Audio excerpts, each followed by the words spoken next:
գավարն է իջնում, երբ դաշտերում ներք ու տխուր ցուրտ քամին է շառաչում, ամեն անգամ զգում եմ նոր զրույցն խեղճ բառավոր, չգիտեմ երբ եւ որ շենում իրեն որդու հարսիքով մի խեղճ բառավ մայր էր կենում, ծանրականջ կույր աչքով, ոտ ու ձեռից ընկած անճար հաց չտայիր չէր ուզում, ու օրն ամբողջ նրանց համար աղոթքներ էր մրմնջում, ով կրկնում էր հաստ ամեն օր, մերդ բեռ է ինձ վրա, բանս թողած օրը բոլոր հեշտ եմ բռնում ես նրա,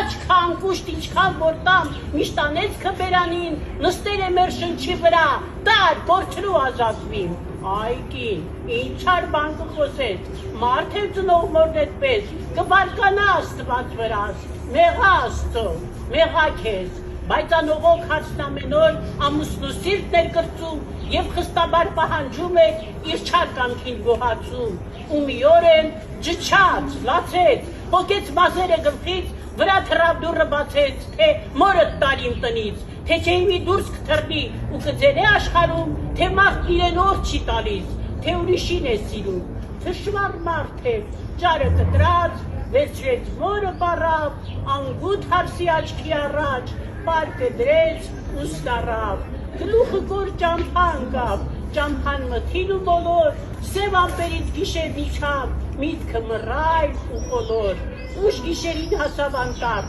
խործնակում ծառի տակ, պարկը ձգեց, մորը անճար, թողեց անտեր ունենալ, աշնան քամին էր հեծ կլտում, գելն էր տալիս կանանչին, ոտքը փոխեց թե դառնար տուն, մոր ձենը հասավ ականջին, երթաս բարով, աստված քեզ հետ, ոտքդ քարին թող չգա,